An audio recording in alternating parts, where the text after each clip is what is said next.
So here we are with a panned back overview of my table set up for a solo game of the shores of Tripoli. So here's what we're going to do. As required, of course, we'll pan down for a closer look at what's going on. But my plan is this. While reviewing the game, I will do a play demo. I'm not going to call it a playthrough. It's one of my play demos of 1 year of the game. Because I think that's a good thing to do in a review, because it's the only way to show how the flow of the game works. So if we just demo the first year, 1801, for instance, and hopefully then you'll get a feeling and I'll get some of my thoughts out onto record, and you will have a good overview of the game, how it plays, and whether it's for you or not. So we've set it up for a solo playthrough. Now, as I mentioned before, in solo mode, you play the United States against Tripoli. So Tripoli is handled by the AI bot, or in this game it's called the T-bot. Now, first thing, important to any review, how long does all of this take to set up? I'm going to say, including putting out the cards in the right order for the T-bot, I'm going to say 15 minutes. I'm going to say 15 minutes, end of story, you are set up. And again, this is why it's a great entry-level game. If you are wanting to encourage a non-war gamer or even a non-board gamer, to be honest, to play a war game, then 100% this is the way to do it, because it sets up very quickly. Nobody's going to get bored. While you're setting up, you can begin explaining what the sequence of play is during the game. And I'm saying, for instance, from a 2-player game we had last night, I'm saying that by the end of 1802, start of 1803, your brand new opponent is going to tend to know what they're doing and will probably be well into it by then.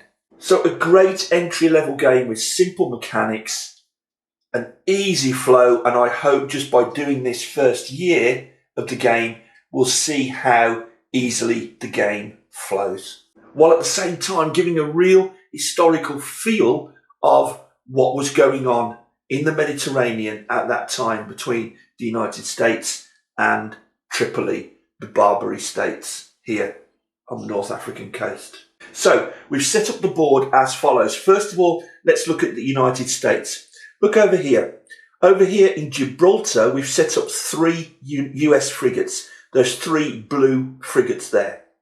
The next thing we've done is set out 1 frigate on each of 1802, 1803 and 1804. And as we reach those years, at the start of the turn, we will receive the available frigate. And the available frigate spawns or arrives in the Med in Gibraltar. So that's what they're doing there. That'll be available to us over the next 3 years. All other US forces and allies are over here in the supply box, where we've got US forces, we've got Swedish, and we've got Arab allies. Let's look at Tripoli's setup. Tripoli sets up with 2 corsairs, those small boats there, in the harbour of Gibraltar with the US squadron. Now, the reason that can happen is that Gibraltar was, as now, controlled by the British, which allowed both parties into the harbour, but it was very strictly policed. So they had to behave themselves while they were there. So 2 corsairs start there. Another 4 no, wrong. I've missed off a little boat. There we go.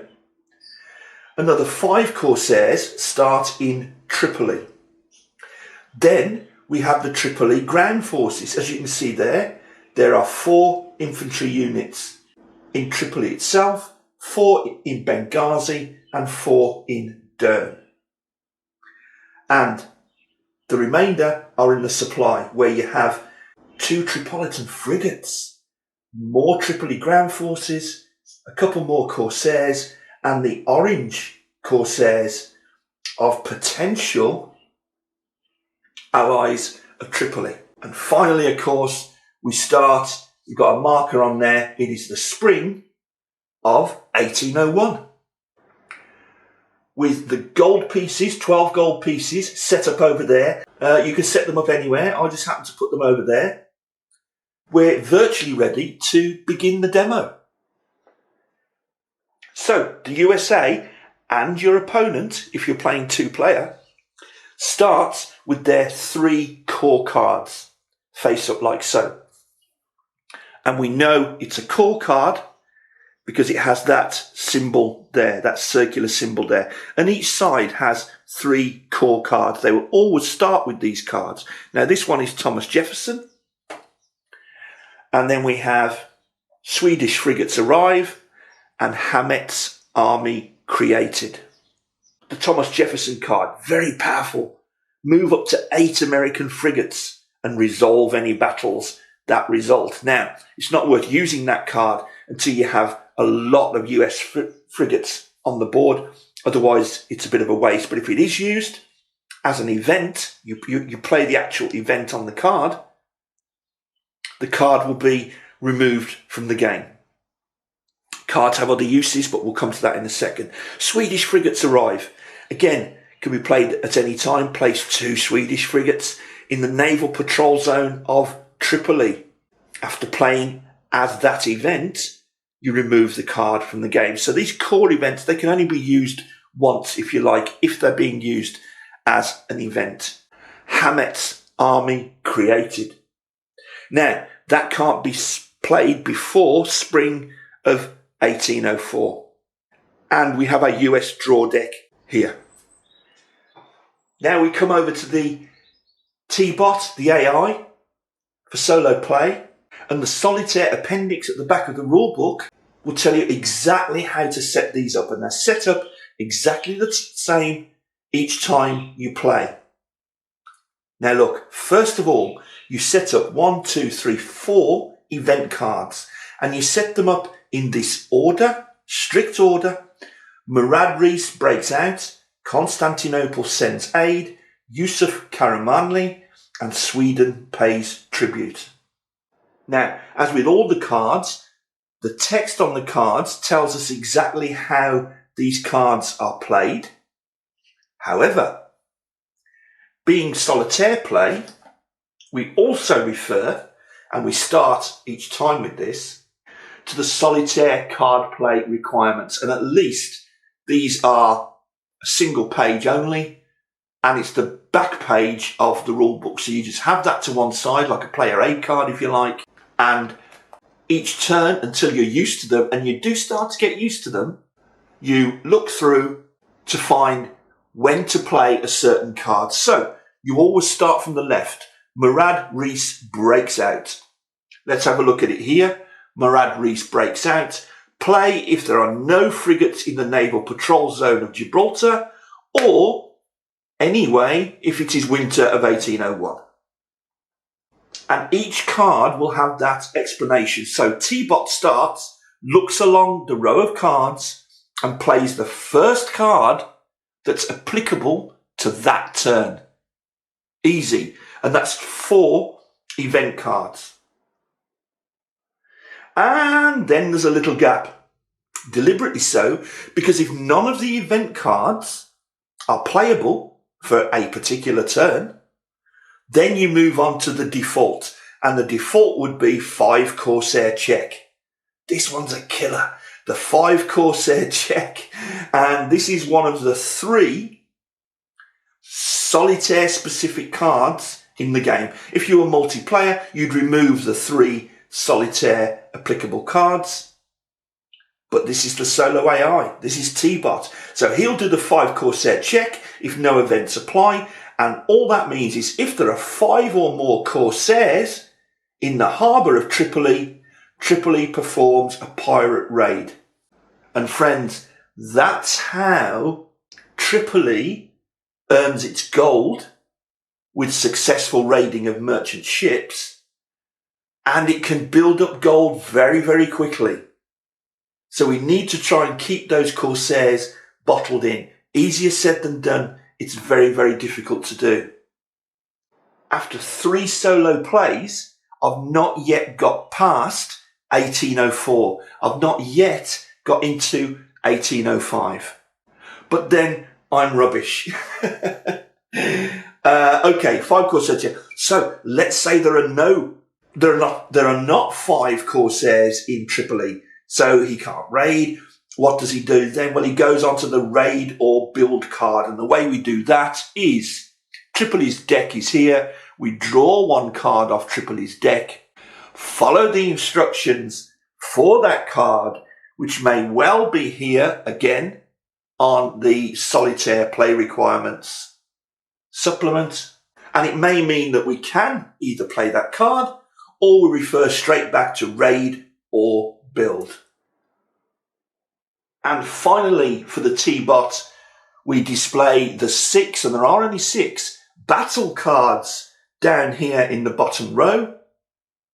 Again, the solitaire play aid on the back of the rule book will tell us when exactly we can use those battle cards. So we shouldn't be in any doubt as to when they're used. Now, battle cards, and all of them have this crossed swords symbol on the bottom. Same with the US battle cards that we'll see later on. They get played out of turn. In other words, they're opportunity cards to be played during a conflict, and that could be a ground battle, it could be a naval battle, it could be pirating. So we'll see how that goes. So, victory conditions. The US has 2 ways to win, and both of them are card driven. But, spoiler alert, the US can't win before the fall of 1805. Now, the first way to win, and there's a card for this, is to force a treaty on the Bay of Tripoli, the Pasha, our friend Yusuf Karamanli. The second way to win is by moving forces across land, ground forces across land, to attack and take Tripoli. First of all, they have to take Dern and Benghazi over here in the east, and then assault Tripoli with the assistance, of course, of frigates who would join the battle. None of that can happen before the fall of 1805. How about Tripoli's win conditions? Well, Tripoli wins, and this tends to be the main one, by doing enough raiding to earn all 12 of the gold coins. We must stop Tripoli, the T-bot, earning all of those gold coins. Once Tripoli have won 12 gold coins, the game ends immediately. And that can happen, that isn't time related, that can happen at any time throughout the game. And for me, once you're going through 1804, that's the danger point. That's where the balance is always on a knife edge as far as Tripoli earning those gold coins goes. Another way that Tripoli can win is by sinking 4 American frigates. Yeah, they can win again at any time that they've sunk the 4th American frigate. Now, that's not easy for them to do, I must admit. But nevertheless, that win condition is there. And finally, there's a third way that Tripoli can win, and that is by defeating Hamet's army in pitched battle. Now, Hamet's army, and we see over here one of the American core cards, any time from spring of 1804, is to create Hamet's army. And Hamet's army would be created over in the east, in Alexandria, and it's Hamet's army that has to take Dern, Benghazi, and eventually Tripoli. But if Hamet's army is defeated, again, that's another win condition by Tripoli. If no one has won by the end of 1806, it is a draw. So let's start the game. As we've seen, we're in the spring of 1801. Okay. First of all, as American player, we need to draw 6 cards off the top of the deck. 2, 3, 4, 5, 6. I do like these cards. Quality cards, linen type finish. Let's see what we have. General Eaton attacks Dern. We won't go through too much detail on the cards. We just want to show the flow of play. Naval movement, I love that. That allows you to move up to 4 American frigates. Sending the Marines, again, that's really for later in the game, ground battle. Another naval movement card. Early in the game, these are really useful. Preble's boys take aim. A US hero here, Preble. Playable during a naval battle in a harbour, where each American frigate may roll 3 dice instead of 2. We'll explain more of that a little later. And Congress authorises action. Place 2 American frigates on the following year turn track. OMG! Oh, I've not had that card this early. Ah, okay, think. Gosh. Look, first of all, you can play a card for the event on the card. Okay? And normally, if you do that, the card is removed from the game. Not discarded into the discard pile, removed from the game. Oh! And I do love this mechanic, don't you? Any card can also be used for the US side, let's say, let's say Preble's boys take aim, okay? If we merely want to discard the card, not use it for its event, instead we can use it for an action. And that action could be to move 2 US frigates to any other area on the board, or to create 1 little gunboat over here in Malta. And those little gunboats can help us, for instance, when we're bombarding harbours and things like that. So they can be a really useful addition. So we can either, by discarding a card, not using the event, we can move 2 frigates or create a gunboat in Malta. That's when we're using a card not for its event, but for a default action. So that means that each card holds so many different strategic decisions. And those choices get harder and harder the further into the game you get. And the more that's happening around the Mediterranean here, your resources are stretched and you're thinking over each card and each move again and again and again. I love that mechanic. Anyway, I'm going to try, you know, one of the things I want to do is, by the way, or I could play a core card. The 3 core cards don't count towards your hand limit. Your hand limit is 8 cards. We've just drawn 6 for the first year. Your hand limit is 8 cards, but your 3 core cards do not count against that hand limit. I'm so tempted. I don't know whether to use a core card to get some Swedish frigates into Tripoli, or to move my frigates out of Gibraltar, because look, I've got naval movement now. I can move up to 4 frigates and into Tripoli, or to patrol this area here to try preventing the Corsairs moving out. But Congress takes action is so tempting. Oh, look, I'll tell you what I'm going to do. I'm going to use naval movement. So we're playing that, naval movement, move up to 4 American frigates. Well, I only have 3 on the table at the moment. First one is going to move to patrol harbour.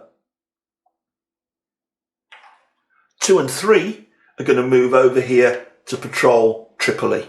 That's it. That's my decision. That's the card I've played. Naval movement, move up to 4 frigates.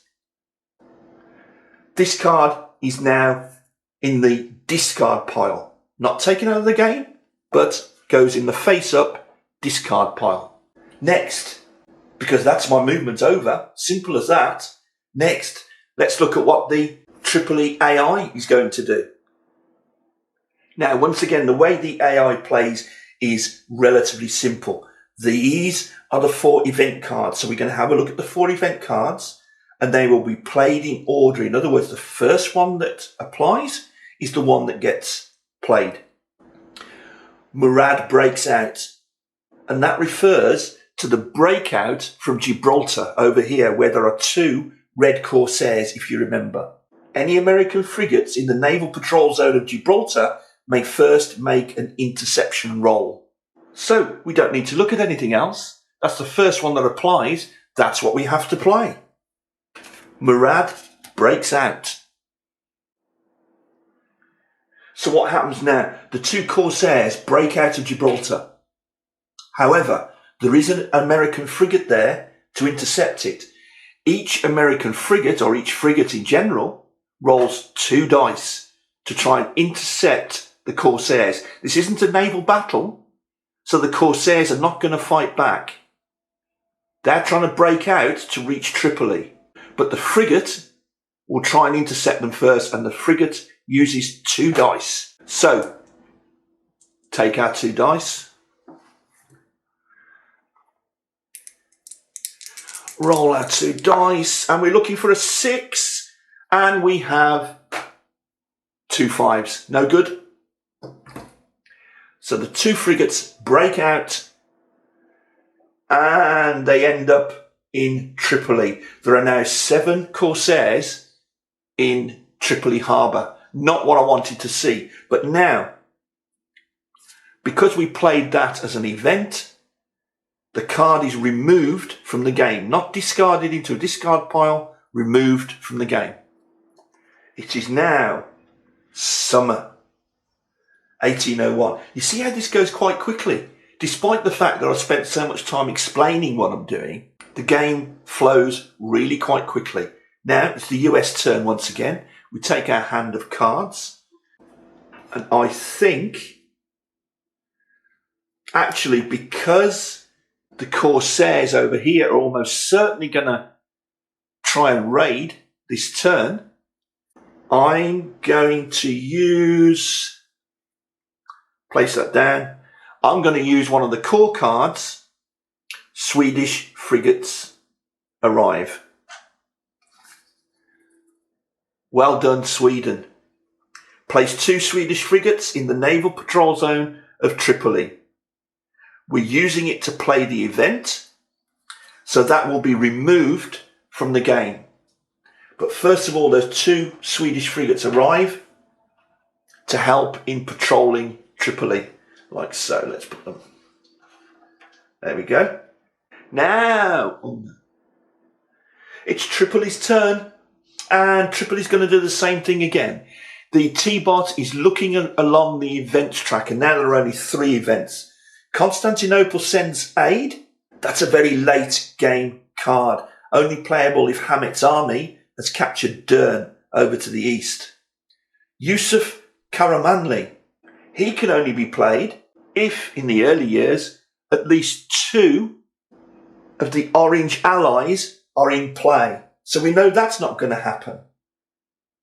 Sweden plays tribute, is only playable from 1803 onwards. So we're at the default 5 Corsair check. Oh, such a deadly card. And that simply says if there are 5 or more Corsairs in the harbour of Tripoli, Tripoli will perform a pirate raid. And of course there's more than 5, we have 7. So all 7 Corsairs try to break out into the Mediterranean. But first of all, of course, they're intercepted by 1, 2, 3, 4 frigates. 2 dice each. That's 8 dice. Let's have a look at rolling 8 dice. And we're looking for a 6. We only get a hit on a 6. Roll the 8 dice. What do we have? It looks to me like nothing. No way. There's not a single 6 there. All that frigate power, and we haven't intercepted anyone. The Corsairs have broken through into the Mediterranean and are now free to raid. This is a bit of a disaster, actually. So now the Corsairs will roll 7 die. So many die, that's so brilliant. Now, the Corsairs will successfully raid on a roll of 5 or 6, and they happen to have scored a single 6. So that means they earn 1 gold coin. Now, as a US player, I'm happy with that. That's not a brilliant result for them. Out of 7, they only scored 1 gold coin. But at least they're off. That's the end of the second turn. We played this for its event. It's discarded from the game. Now, apologies, I forgot to do something. And this happens so many times. You've got to be careful to watch these cards. First of all, Tripoli, when conducting that raid, they rolled 1 dice per Corsair, but they should have used this battle card here with the crossed swords, Happy Hunting, because the solitaire appendix tells us that Happy Hunting should be played on the first Tripolitan pirate raid. And that meant that with Happy Hunting, you can roll 3 additional dice. Tripoli, that is. So let's do that now, because we haven't lost anything. Let's roll 3 die for Tripoli. And they got a, there you go, a 2, a 3 and a 4. So no 5 or 6 anyway. So they didn't earn any additional gold, but also this card here, merchant ship converted. So one of the captures they've made of merchant ships, they've converted to, and it's playable again on the first successful pirate raid. They've converted one of the captured merchant ships to a Corsair. So you place 1 new Corsair in Tripoli. Gosh, there are now 8 Corsairs in Tripoli. And it's only the end of game turn 2. Those 2 cards used for their events are removed from the game. So now we move into the fall of 1801 for turn 3. There's a lot happened, and we've only done 2 turns. So your new opponent, if you are teaching this game to a newbie, is not going to get bored with this game. It just doesn't happen. Everything works quickly. Nobody takes too long over their own turn. So your time out of the game is almost nil. And as you can see, it flows pretty easily. So it's the American turn. And I think, because you know what my memory's like, you've just seen an example of that. There are so many things I could do. For instance, I really want to move that pretty useless frigate at the moment over to Tripoli, because there's going to be another pirate raid coming up. But I need to use Congress Authorizes Action, where we place 2 American frigates on the following year of the turn track. As I said, I've never had that card in the first hand of cards.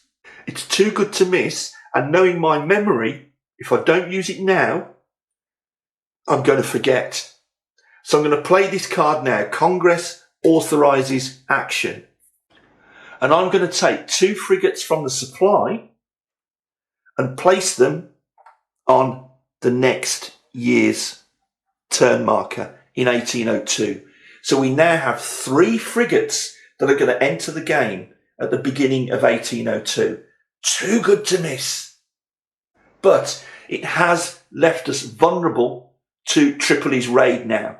Tripoli's turn in the fall of 1801, simply again goes along the event line, wants to play Sweden pays tribute, because what happens there is the Swedish frigates pay gold, 2 gold, to Tripoli and then go home.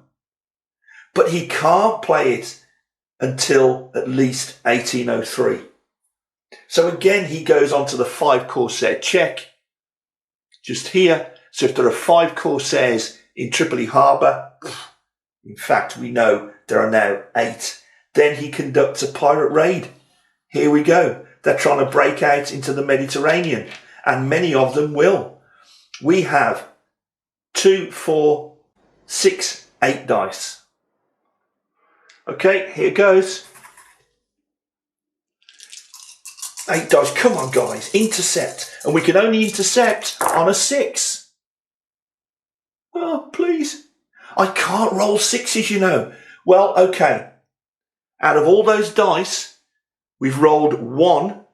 We've rolled a single 6. So we remove 1 Corsair. But again, 7 of them are free to raid in the Mediterranean and create havoc. I'm just going to check along the bottom here because I missed them last time. Make sure there are no battle cards or pirating cards, raiding cards that Tripoli can use, and there are not. So it's a simple case of Tripoli rolling 7 dice. So here we are. Tripoli roll 7 raiding dice. There they are. Now, if you remember, they're successful on a 5 or a 6, not just a 6. So they're looking for 5s and 6s. Here we go. Oh no! Look at that. We have a 5, a 6, a 6, a 5 and a 6. 5 successes for Tripoli's raid. So Tripoli take 5 gold coins. That might be the most successful single raid I've had actually for Tripoli. But that means that at the end of turn 1, and by the way, let's return these Corsairs to harbour. At the end of turn 1, we're moving into winter. Tripoli has 6 gold coins already halfway to their win condition. Not good. This card was played for its event, so it's discarded from the game. Removed from the game, rather. And finally now, it's winter 1801. What's the US going to do? I think I'm going to use sending the Marines, not for the event, because it's not used until very much later in the game, but to use it to move naval units. And I can move up to 2 naval units, if you remember. So I'm going to finally remove that single frigate into Tripoli. We've now 5 frigates guarding Tripoli harbour. Not that they've done much good at all during the game so far. And we're not going to remove it from the game because we didn't use this as an event. Instead, we're going to put it face up on the discard pile. That's the US turn for winter 1801. Now we come over to the T-bot.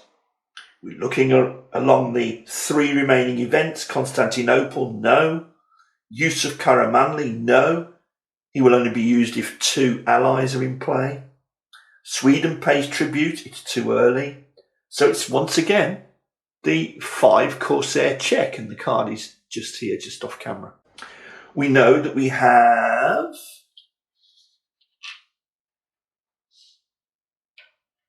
7 Corsairs who are again going to try and break out. And now the US and Sweden here will now have 10 die because there are 5 frigates, 2 dice each. So let's roll 10 die. Oh, by the way, sometimes I use the correct number of, the correct colour of dice if they're available, and sometimes I don't. As long as you roll the correct number of die, the colour doesn't matter at all. So 10 die, and we're looking for 6s. Oh, I can see 1. Is it only 1? Oh, I can see 2. Okay. All right. We've scored 2 6s. There they are. 1, 2. Okay. So 2 Corsairs are knocked out and go back to the supply. But of course, that means 5 of them break out into the Mediterranean. So 5 Corsairs are pirating, 5 die. Let's go. And they're looking for 5s or 6s. Oh, not again. What have we got here? I've got 2 5s. So 2 more gold coin. So actually, an update on what I said last turn. Tripoli actually finishes 1801 with 8 of the 12 gold coins. No way! And of course, the Corsairs come back into the harbour. We move the year marker. It's now 1802 in the spring. We trigger the arrival of those 3 frigates who arrive in Gibraltar. Now, during 1802 then, we might be able to start turning the tables on Tripoli. And we will draw 6 more cards and discard down to a hand of 8 maximum. So that's the game. That's the Shores of Tripoli from Fort Circle Games and designed by Kevin Bertram. I wish I could show you more. I don't have the time for that, but hopefully you'll have a fairly decent feeling of A, the quality of the components, B, how the game flows so easily and quickly. Your opponent, if it's a newbie to board gaming, let alone wargaming, will not be bored and will pick up the game really, really quickly. This game gets very, very difficult as you approach, for instance, 1804. And as a solo player, that AI is going to test you to the limits. Great fun to play, frustrating. But I love those die rolls. I love the fact that you only get a naval hit on a 6, for instance. Yes, it's a tough thing to do, but it means that there's tension all the way through the game and nothing is ever quite as it seems and nothing is ever assured. And that's just exactly how a solo game, at least, should play. You want a challenge each and every time. And the Shores of Tripoli, in my opinion, delivers it in spades. It's been a big surprise for me.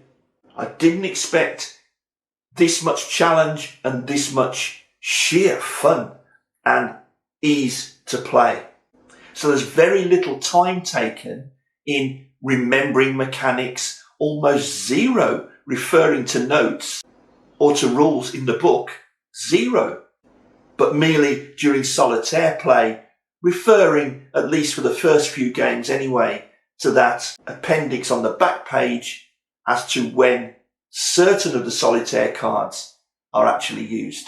So, hope you've enjoyed it. Hope it's been okay. If you were at all on the fence, go out and get this game. It will surprise you. It's a challenge and it's brilliant fun. So, all I have to do now is thank you guys very, very much for watching. It's been a pleasure once again, and I thank you once again.